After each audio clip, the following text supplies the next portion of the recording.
For more on where the country is headed, I'm joined by Sukant Shandin, spokesman for the British Civilians for Peace in Libya.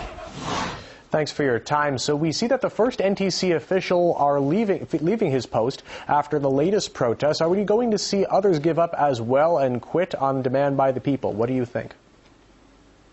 Absolutely, I think so. I think in his afterlife, Muammar Gaddafi is having the last laugh in relation to NATO and the NTC. I mean, this has been a revolution of sodomizers and lynchers of black. I mean, they've turned Libya into a warren of the hunting of black skins. They're selling off their oil and natural resources and sovereignty to NATO.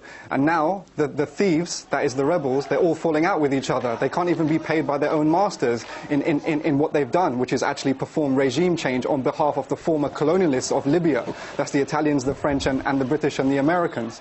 Now, my sources on the ground tell me, and it's confirmed, that there is a Benghazi representative to the NTC called Mrs. Ibtisam, who has resigned, and she has said that others are to follow. And as you mentioned, the deputy head has resigned after violent protests against him. Now, if you don't want to believe what Gaddafi said about what was going to happen after the regime fell, and everything that I would say that he said has come to pass, then listen to Mr. Georgia or listen to Abdul Jalil. Mr. Georgia is saying Libya is descending into depravity and hatred. And Mr. Abdul Jalil, who's probably about to resign if he's not assassinated like the NTC military head, Abdel Fattah Yunus, has said Libya is in danger of descending into a bottomless pit. So really, this is the achievement of freedom and democracy by NATO. It's all become very clear. So in the event that there are members of the NTC who do step down, who do you think will step in to replace them?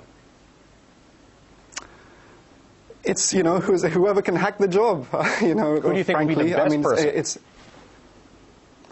The thing is, with the new electoral law, it bars anyone who has any real association or loyalty to the previous regime of Muammar Gaddafi. You know, the Gaddafi regime could control the whole of Libya, could find peace amongst all the tribes. The new regime cannot even control something in one town or one area. Now, the BBC is reporting from Gariyan about the secret prisons, about the torture torturing that's going on. The BBC is feigning surprise that this is the outcome of the NATO enterprise in Libya. Everyone knew this. Everyone with a little bit of political nous and pragmatic reality could see that this was coming to pass. But what about Imam Tantoush, who's still tortured, and there's YouTube videos of him being tortured? What about Khalid Kaim? What about Hala Misrata? What about Mr. Dorda, the representative of the United Nations? Everyone in the United Nations knows Mr. Dorda. He is today being tortured. He is being tortured, and many other former senior regime people. Where is the Red Cross? Where is the United Nations? Are they facilitators to a NATO project in Libya, or are they actually there to provide some semblance of humanitarian support? So in terms of who's going to step in, I mean, who's going to step in to do what? What can they actually manage in Libya? It's a complete farce, and the people of Syria and the people of Lebanon and the people of the global south have to see that what's happening in Libya is coming to them if they're not able to defend themselves and stop this rolling Western aggression against other countries. Protesters say the National Transitional Council is failing to cover the basic needs of the people. Why do you think this is happening when there's so much oil wealth there?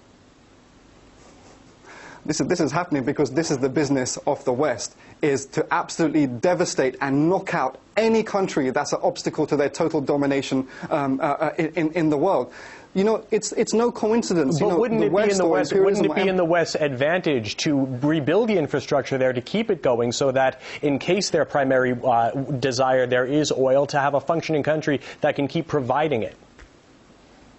A great Chinese revolutionary said that the West only picks up a heavy rock only to drop it back on its feet. You know, they've picked up the enormous rock which is Libya and is dropping constantly onto the feet of NATO, meaning that the alliances, the political alliances that they've made, they're in a catch-22. Because of the political alliances they've made, these allies of theirs in Libya are absolutely just steeped deep into inter-tribal conflict and inter-political fratricidal conflict. So there really is no way out, really, for any type of order in Libya. Perhaps, and this is the main strategy, that the West want to knock out Libya as a resistant nation in the global south and try to secure, in terms of security and Western mercenaries, etc., the oil wealth of Libya. But it remains to be seen whether the resistance in Libya can allow that to happen or not. All right, we have to leave it there. Sukant Shandin, spokesman for the British Civilians for Peace in Libya. Thanks for your time.